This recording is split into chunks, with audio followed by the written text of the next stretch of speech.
Yeah, I think vertical software, this is one of the reasons why I think Phoenix is such a great place for vertical market software companies. But I agree, if you need to sell to Google, or you need to sell to, I was going to say Twitter, X, or someone like that, you need to be in proximity to those companies. But if you've got a national footprint of customers, it probably matters a little bit less where you are. So that's good insight. Yeah, because you want to visit your customers sometimes, and someone said that if you visit your customers, the risk of churn is a lot lower. And so if you can just visit their office by a 10-minute walk, why don't you want to be in the Bay Area, you know? Yeah. And so... do you visit your customers very often? I mean, you've got CPA firms all over the country that are using your software. Are you visiting your companies, your customers very often?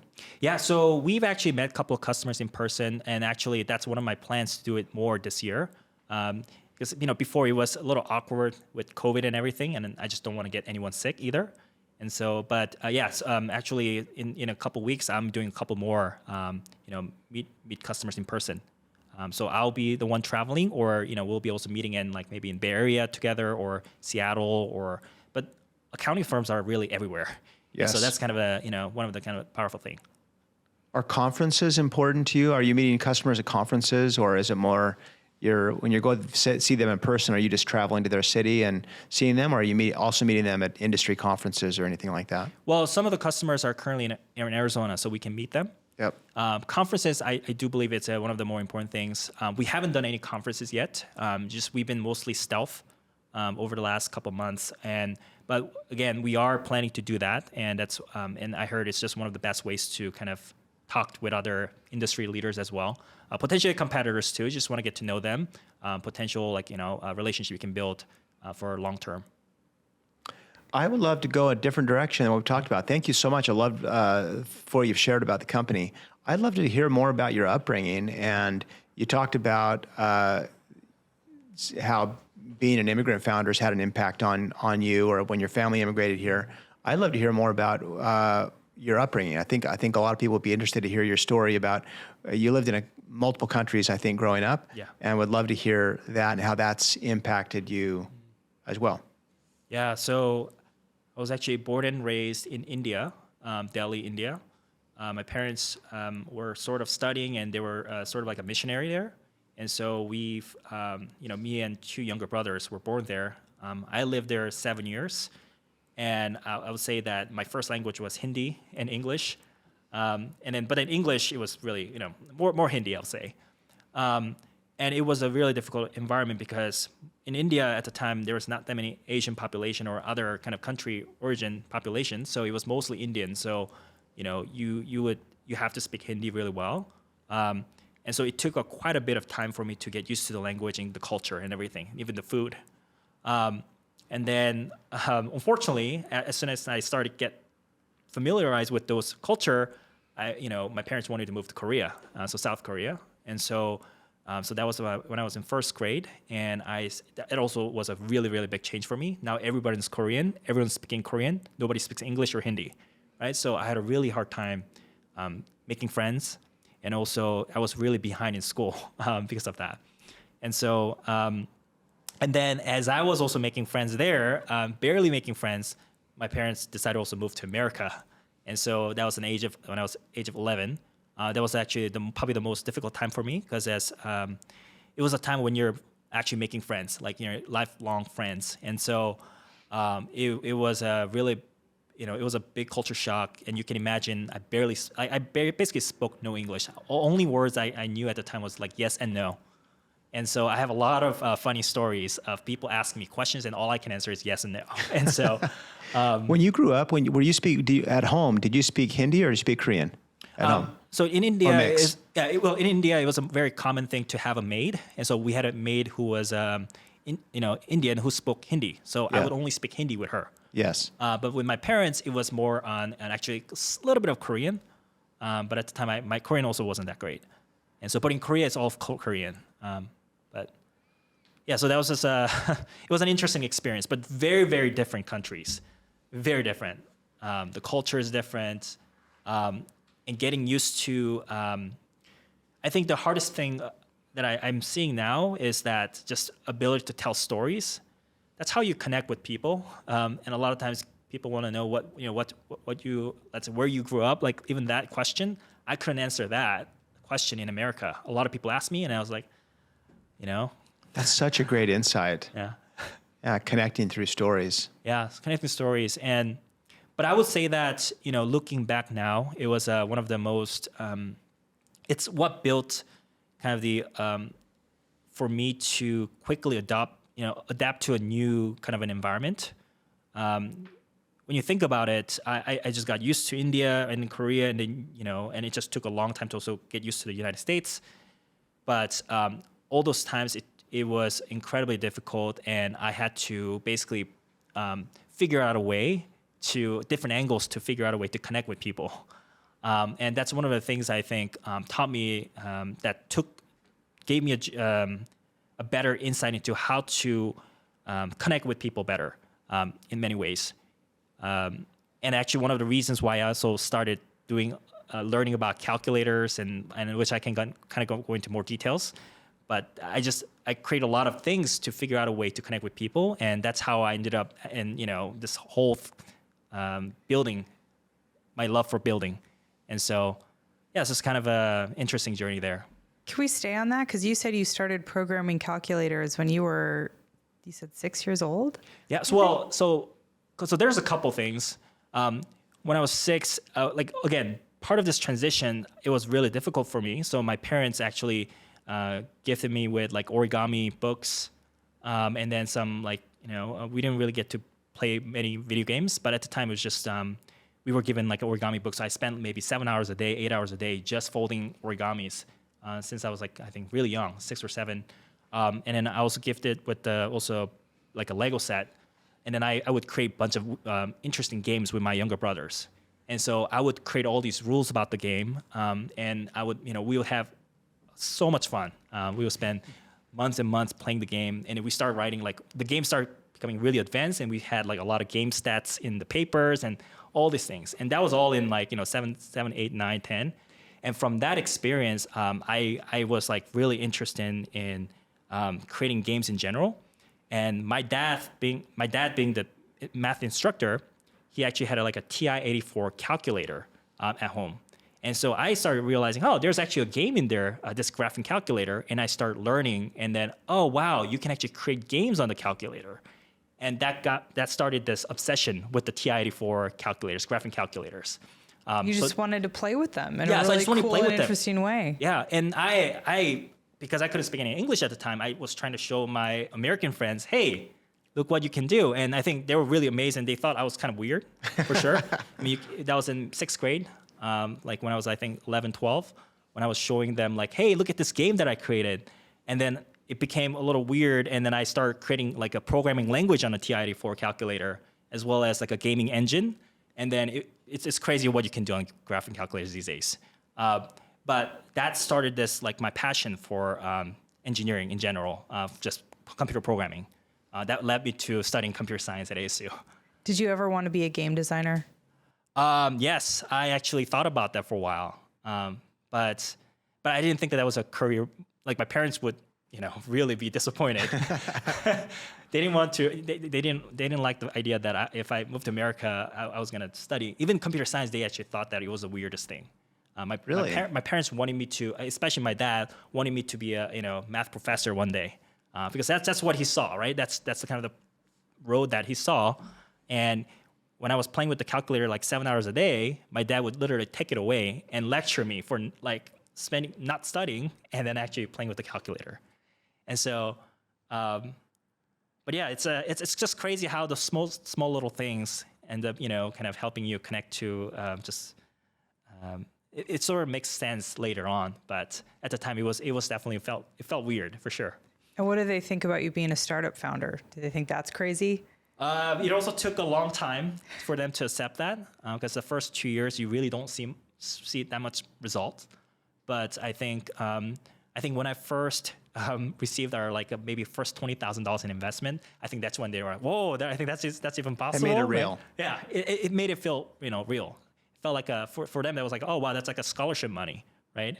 And so immigration and entrepreneurship just seem to go hand in hand. I mean, it's amazing how many.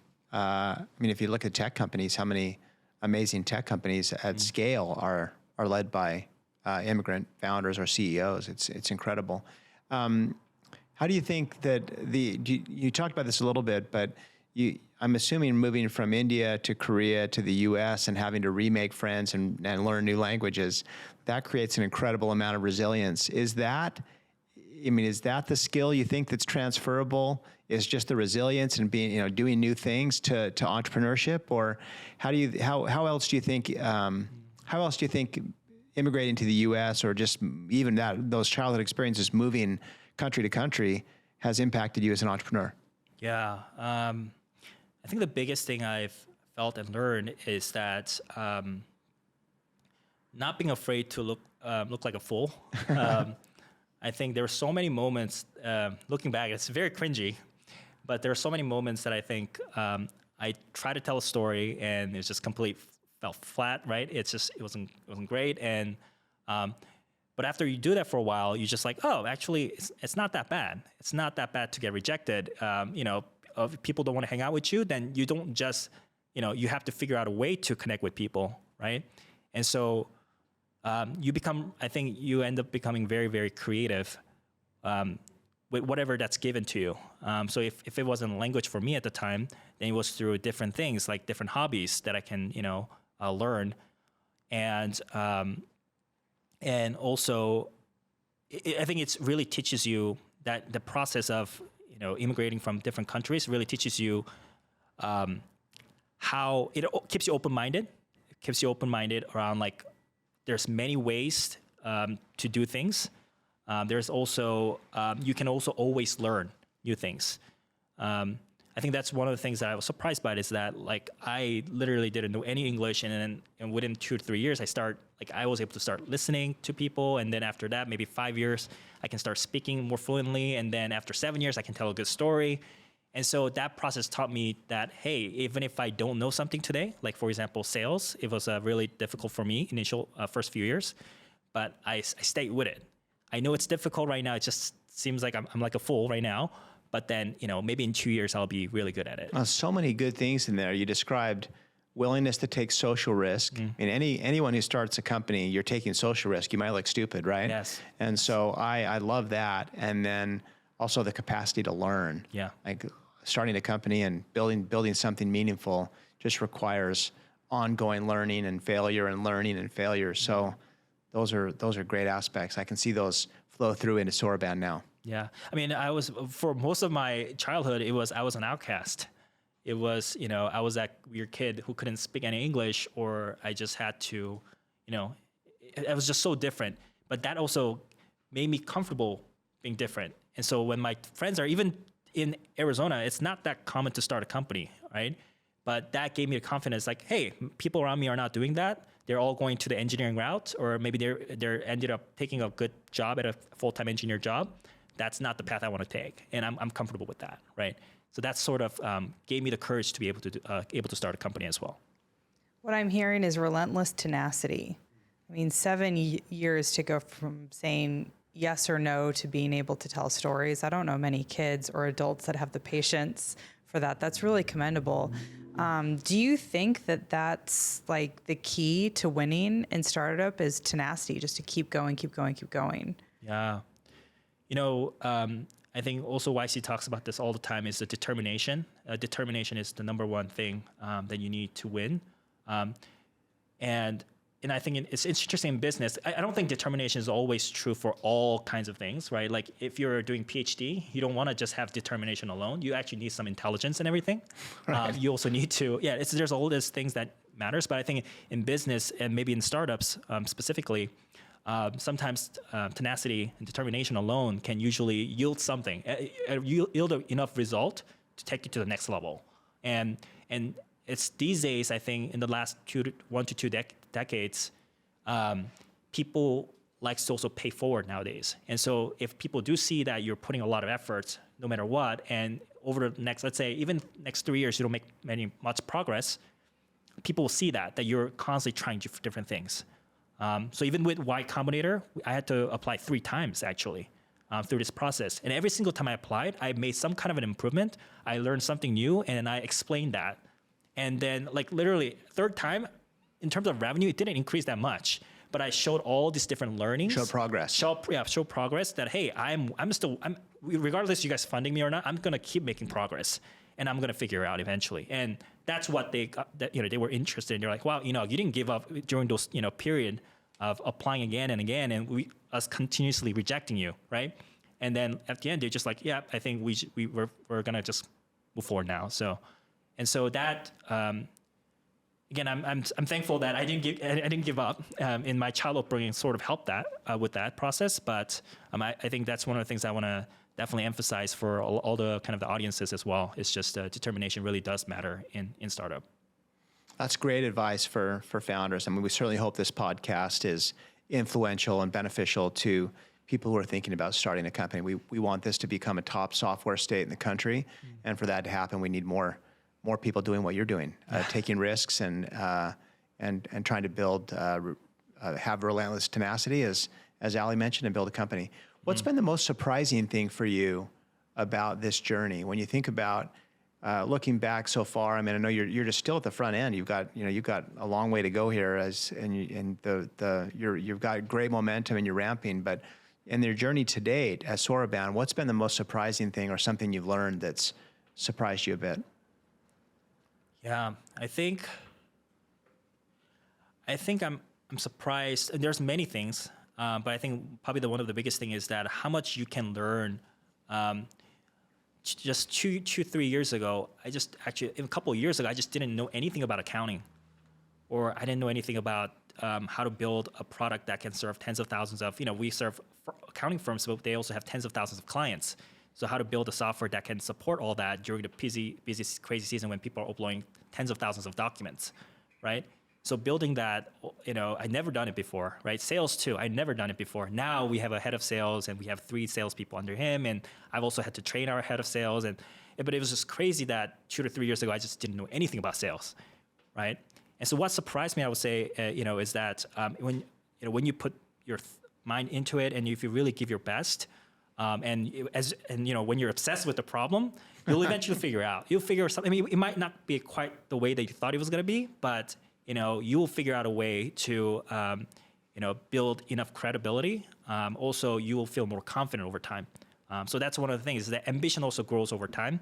My first start, my ambition was a lot smaller, but then after executing a couple months and years, I start feeling more confident about, oh wow, I think I can now start seeing what is it going to look like next 2 to 3 years.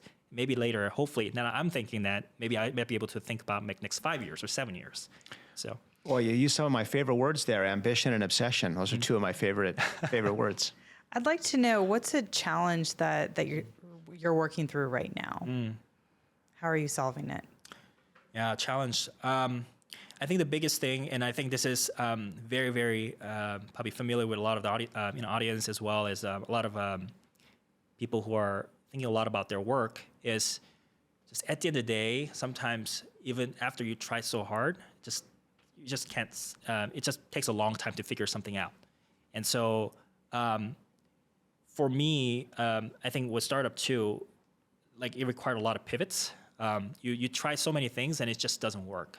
Customers just don't get it, and then also usually you don't find that out within a couple of weeks. It actually takes a couple months, right? A couple months of rejections and looking like a fool, right? And so, and then I think sort of adjacent to that, it's just also at the end of the day, it's like 7 p.m. You're looking at your to-do list and you realize what did I get done? I thought I did a lot of things today, and I got nothing done. And I think that's I heard that's a lot of founders also feeling that all the time, and so. I think it's sometimes I feel very unhappy at times at 7 p.m. or 8 p.m. on Friday, and I'm like, oh, we couldn't close that many customers this week. And you just feels really, really bad. And so the way that I'm trying to get around this is as sort of like a kind of I was reading Mark Andreessen's blog the other day, and he talked about his personal guide to productivity, where he talks about keeping a list of anti-to-dos. And anti-to-dos are sort of like a to-do list, but you keep track of items that you work on during the day that you didn't plan for. And so, because at the end of the day, Mark also expressed that, hey, at the end of the day, at 6 p.m., 7 p.m., I'm like, what did I get done? I thought I was doing a lot of things.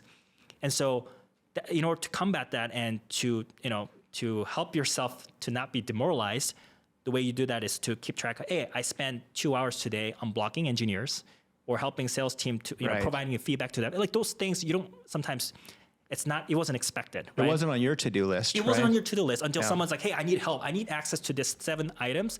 And there's this another issue that I need you to solve, right?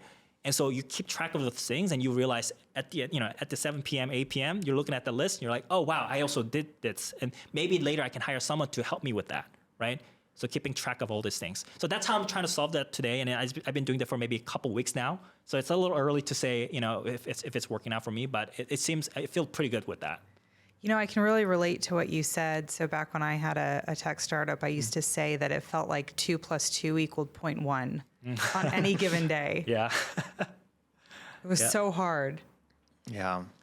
You mentioned, looking back on your day at 7 or 8, what is a typical work day like for you? And then also, how do you think about weekends? I mean, do you have a time when you're doing just Enoch work and then time when you're helping other people do their work? How do you organize your day, just out of curiosity? Yeah, well, it's been changing a lot. I'm realizing my job is keep changing every 3 months. Because you have more people reporting to you. Is that why? Yeah. Right now we're about 16 people. So about 13 are full time, and so I've been spending a lot of time onboarding lately. So the past 2 months, it's been, I would usually wake up around, again, it really varies, but I usually wake up around 7 a.m. or 6 a.m. Right, and then I have to sort of plan out my whole day. And the unfortunate thing is that when you're running a startup, let's say you see a customer email and it's not a happy customer email, the whole day you're just obsessed with solving that problem or whatever. Yep. And then sometimes you'll finish your work 9 p.m. or 10 p.m. and you have no energy to do anything after work. And so what I have to do is that, like, before I even open that email, I have to plan out, I'm going to go work out. I have to do this. I have to also take, take my dog for a walk, and, I'm going to call my parents and all these things. I have to make that plan ahead and then start the day. Or else it's just really hard to put things in perspective after work hours because you're just so exhausted. And so I would say that during the day, it's, again, most of the time, like starting the day like that, and then spending a lot of time with the check-in, stand-ups, and then spending kind of maybe reserving 2 to 3 hours, depending on the day. Some days are more unblocking time, where I spend a lot of time with each individuals to help unblock them. Or I sometimes give myself like 3 to 4 hour deep focus time, kind of block that time for me to just think about maybe pricing strategy or our marketing side, or what is our sales number working, looking at the reports and things like that. Yeah, blocking out thinking time is something I think that a lot of us don't do as founders. We move through a bunch of tasks, but that is so important. Yeah, and right now, unfortunately, I have like many direct reports at the stage, and so you can really spend a whole week just running around, and Yes. before you realize it's just like it's already been 2 weeks, and so that's where I have to spend a lot of time on the weekend sometimes to really think about how do I want to spend my next week. Maybe I can make this Wednesday a time for me to just focus on my work, changing to some of the processes. And it sounds like you're making this transition from product builder to company builder, from programming to managing people and recruiting and solving everyone else's problems. How's that going for you? So company building is I would say that it may be a little bit early for me, but part of it is that now about 13, 14, 15 people, when you're getting that stage, I think maybe up till 20 people, I'll be fine. But I know that you also want to have, you want to spend more time being a good manager too, because you're kind of, you need to get better at delegation, or else people are working on the wrong things. And then just the productivity wise, it's actually a lot worse if you're, like sometimes I'll be the one coding. That's not great. Like 4 of our engineers could have been the one that's working on that, And so I think that's one of the things I'm trying to focus is that maybe 30% of my time, 40% of my time is going to be spent on managing and unblocking the team. And then 60% is also I have to wear the multiple hats and be the IC myself, the individual contributor. And so right now, where I mostly spend time doing now with our new head of sales recently is that I'm going back to the product side and I'm being the head of engineering, right? And then really looking into our quality of our code and our speed of deployment, things like that. So it really just changes every week or every 2 weeks, in that sense. I don't personally have a thesis that technical founder or non-technical founder, like one or the other, I was a non-technical founder, you're a technical founder. I don't have a belief that one is more successful than the other, but I do love when I hear a technical founder like you describe how you're organizing your day, how you think about that. I love the mind of an engineer when it comes to company building. You can tell that the engineering mind is going into company building, hiring, attracting, building, and unblocking your team. I just love that. So, I'm the son of a math teacher too, yes. thinking about in terms of percentages. I love that. Well, I'd love to move to some closing questions, unless you had other things you want to go to. I want to know what he thinks are the best tacos in Arizona. Yeah, Two closing questions. Two closing questions. One, I'm always interested. For me, gratitude is an important thing. I'm happiest when I'm the most grateful here. I'm always interested in what someone's grateful for. It can be anything, something at work, something personal, but what's something that you feel grateful for in your life?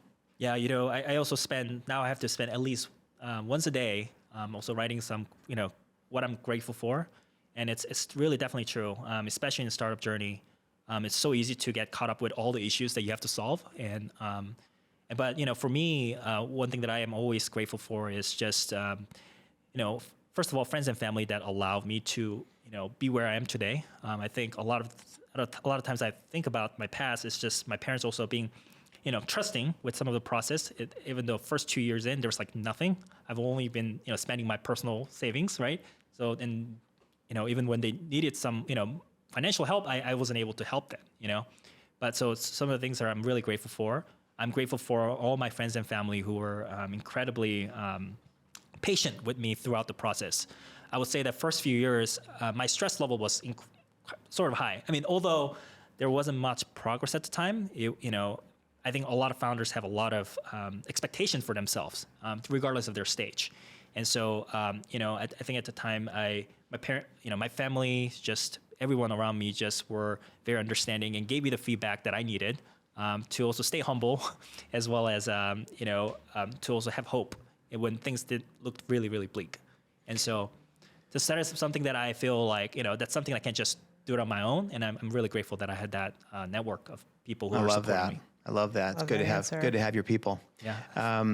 You mentioned writing down. You said every day I've got to write something down. Do you keep a gratitude journal, or do you keep where are you writing that down? Just out of curiosity. Yeah. So I've been using something like a Notion Notes, or I have Apple Notes too. Love Notion. But I spend a lot of time journaling, just because during the day there's so many crap that happens. Yeah.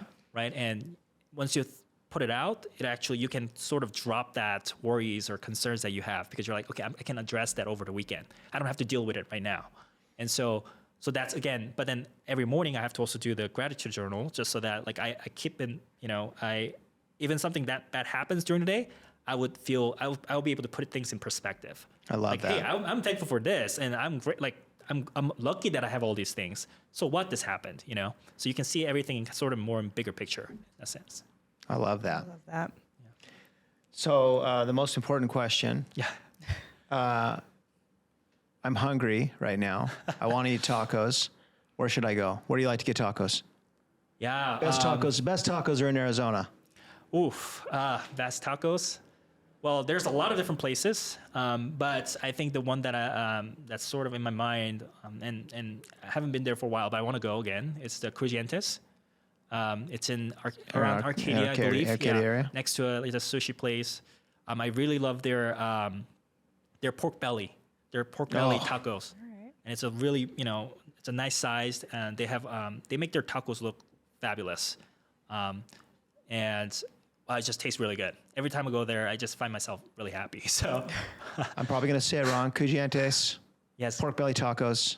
I'm in. Yep. And then they have the lamb ones too. Lamb. I don't know exactly what it was, but it was like something pulled lamb or something. It's amazing. It's amazing. I'm in. Spell it. We're going to look at the menu right now. We're going to put this in the show notes here. Yeah. Yeah. Enoch, what I wanted to tell you in closing is, we invested in your company earlier this year, and every single time we met with you at Phoenix Ventures, the team came away and said, I just want to talk to Enoch. I just want to be around Enoch, because the way you talk about, you can tell how much you care about your business. You're resilient, you grind, you drive. You're so thoughtful about building your company that it's infectious. And so we're excited to be along for the ride, and we appreciate you having on the Phoenix Founders podcast. So thank you so much for spending time with us. Anything else, Allie, we ought to cover? No, this is great. Thank you so much. I love how methodical you are with how you think about your day and your practice and your gratitude and your company and yourself and your life. It's like you're really good at organizing your thoughts. Yeah. It's been a I journey. would trust you. Yeah, it's been a journey, but still a lot to learn, and just learning from a lot of other people. So it's really thankful for everyone that I can learn from. Same with the Phoenix Venture as well. Learned a lot from Jeff, and you and Chris. So much, Jackson too recently with all this, even accounting side, QuickBooks side, how to organize everything there. There's so many things to learn, but again, it's really the people around me supporting me that I feel really very, very grateful for, that made it all possible. Yeah, thanks, Enoch. We appreciate you. Thank you. Thank you Thanks so much. Thanks for having me.